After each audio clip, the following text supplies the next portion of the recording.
پوچھو ہجر ہے کیا، کیسے یاد سے رشتہ جوڑا جاتا ہے، پہلے غم الفاظ میں ڈھالے جاتے ہیں، پھر کاغذ پر درد نچوڑا جاتا ہے۔ پہلے غم الفاظ میں ڈھالے جاتے ہیں، پھر کاغذ پر درد نچوڑا جاتا ہے۔ چار مسئلے اور بطور خاص مراجعہ فرمائیے رسل۔ شعر نے عرض کیا کہ ہے دید کی آنکھوں کو طلب کام میں لانے، ہے دید کی آنکھوں کو طلب کام میں لانے، دیکھیں تیرے کچھ خواب کے شب کام میں لانے، ہے دید کی آنکھوں کو طلب کام میں لانے، دیکھیں تیرے کچھ خواب کے شب کام میں لانے، دیوان کی یہ عشق بھی وحشت بھی جنوں بھی، چاہت کا تقاضا ہے کہ سب کام میں لائیں۔ دیوان کی یہ عشق بھی وحشت بھی جنوں بھی، چاہت کا تقاضا ہے کہ سب کام میں لائیں۔ بہت شکریہ۔ میں چار مسئلے اور پھر اس کے بعد کے تمام شعر نے اس کیا ہے کہ یہ دیکھنے تو آ کہ کوئی دوسرا نہیں، جس نے خوشی سے ہجر کے صدمے اٹھائے ہیں، یہ دیکھنے تو آ کہ کوئی دوسرا نہیں، جس نے خوشی سے ہجر کے صدمے اٹھائے ہیں، خود کو بفیض عشق ولی کر لیا تباہ، لیکن مجال ہے کہ تجھے بھول پائے ہوں۔ خود کو بفیض عشق ولی کر لیا تباہ، لیکن مجال ہے کہ تجھے بھول پائے ہوں۔ بہت شکریہ۔ بہت شکریہ۔ وجاد بھائی ایک ایسی شخصیت ہیں جو نہ صرف مشاعرے میں نظامت کر سکتے ہیں بلکہ کسی بھی طرح کی نظامت کو وہ مکمل طور پر انجام دے سکتے ہیں۔ بہرحال مختصر یہ کہ صاحب سے اجازت چاہوں گا۔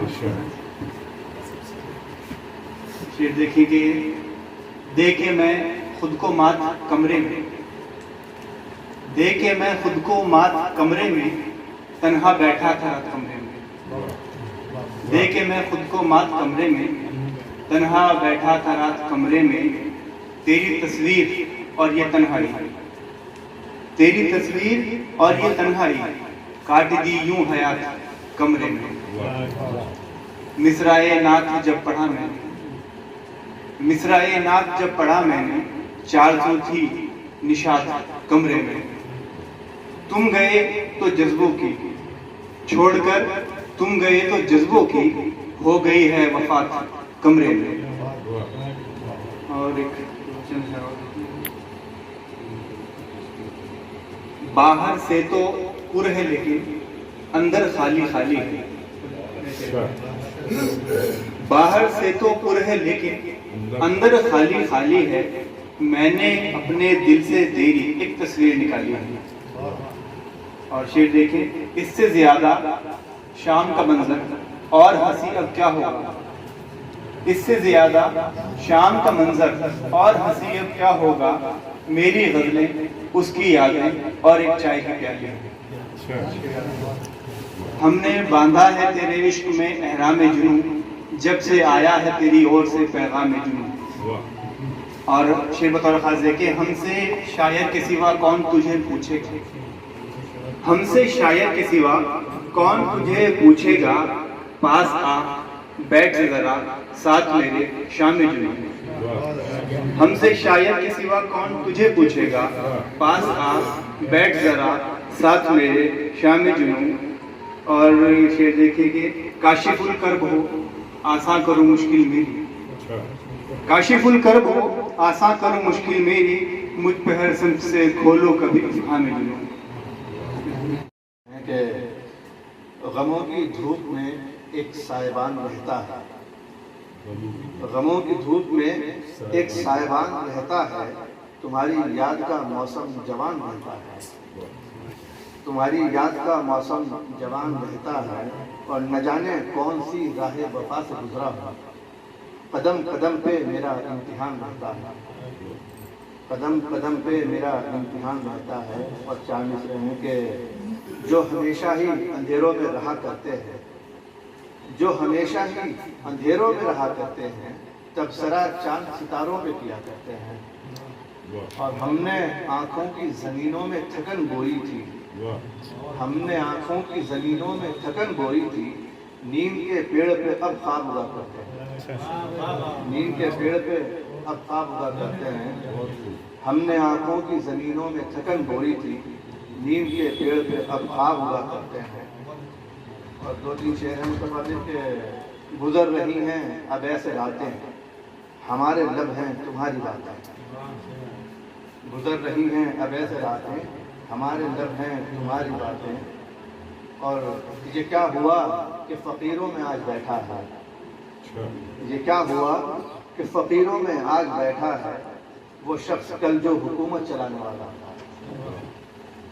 اور خاموش رہنے کی عادت بھی ڈالیے صاحب, خاموش رہنے کی عادت بھی ڈالیے صاحب, کہ بولنا ہی نہیں ہے زبان کا مقصد.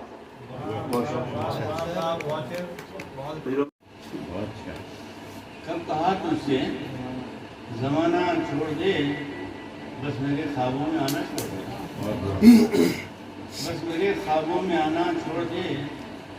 اور جس جگہ پر ہونا واجب احترام, جی جس جگہ پر ہونا واجب احترام, اس جگہ تم آنا جانا چھوڑ دے. بہت اچھا. وفا خلوص محبت لٹانے والے ہیں, وفا خلوص محبت لٹانے والے ہیں. وہ پہلی بار میرے گھر پہ آنے والے ہیں. بہت اچھا. وہ پہلی بار میرے گھر پہ آنے والے ہیں. اور میں سوچتا ہوں کروں کیا کیا کام ان کے لیے, میں سوچتا ہوں کروں کیا کیا کام ان کے لیے. وہ پہلی بار میرے گھر پہ آنے والے ہیں. بساط عیش بچھا دوں گا ان کی راہوں میں, بساط عیش بچھا دوں گا ان کی راہوں میں. وہ پہلی بار میرے گھر پہ آنے والے ہیں.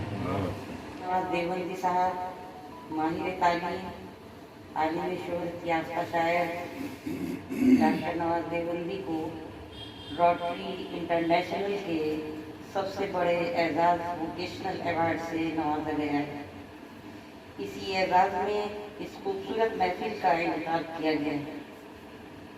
ہم وجہ شاہ صاحب کے جذبے کو ان کے جذبے کو بہت خوبصورت محفل کو انہوں نے سجایا ہے. اسی اعزاز میں اس خوبصورت محفل کا انعقاد کیا گیا ہے. یہاں پر تشریف فرما سبھی مہمان اور ہمارے جو ایک اور مہمان تھی ڈاکٹر رخشندہ رونی صاحبہ, وہ نہیں آئی. ان کو بھی بہت اعزازات سے اور ایوارڈ سے سرفراز کیا گیا ہے. میں ڈاکٹر نواز دیوبندی صاحب کو بہت بہت مبارکباد پیش کرتی ہوں. وجہ شاہ صاحب کو بھی ان کی حوصلہ افزائی جیسے پروگرام یہ کرتے رہتے ہیں. ان کا شوق اور یہ مشن میں تبدیل ہو گیا ہے.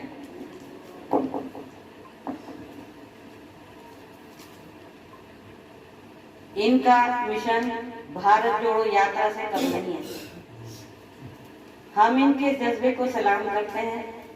سماجی تنظیمی لوگوں کی حوصلہ افزائی ضروری بھی ہے. کوئی تو آگے آئے. ہمیں ان کے جذبوں کی قدر کرنی چاہیے. سوچ کو بدلنے کی ضرورت ہے. کام کی شروعات کیسے کریں یہ بھی ایک بہت سخت کام ہے. ہمیں اپنی زندگی میں ایک تو ڈائری لکھنے کا معمول بنانے کا یہ عادت ہونی چاہیے. یہ بھی ایک ادب کی ایک قسم ہے. لکھنے کی عادت ہونی چاہیے. مطالعہ بھی ایک پہلی چیز ہے. مطالعہ بھی ہمیں اتنی محنت کرنی چاہیے کہ ہماری سگنیچر آٹوگراف بن جائے. ہمیں اتنی محنت کرنی چاہیے. اسی کے ساتھ میں اپنی بات پوری کرتی ہوں.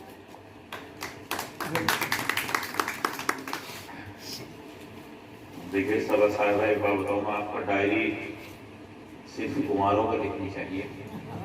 پھر وہ بیویوں کا ہاتھ لگتی ہے اور بلا وجہ سبق کرتی ہے. بس ڈائری تو یادداشت ہی کی لکھے, یاد رکھیں. روزمرہ کے خرچے لکھو گے اس سے بھی لڑائی ہوگی. جب آپ انہیں یاد دلاؤ گا تو وہ تو سے یہ کہے گی میں نے یہی لکھا ہے آپ سے, تو کہیں اور خرچ کرے آپ نے. بہرحال بہت شکریہ آپ کا, آپ کی آمد کا بھی. 2 باتیں اور اس کے بعد پھر ہم بھائی نواز کی طرف پڑھنے گے. ایک یہ کہ لکھنے پڑھنے والوں کا اپنا ایک ذہن ہوتا ہے, اور وہ ذہن کس انداز سے ہوتا ہے اور ایک تعلق کیا چیز ہوتی ہے.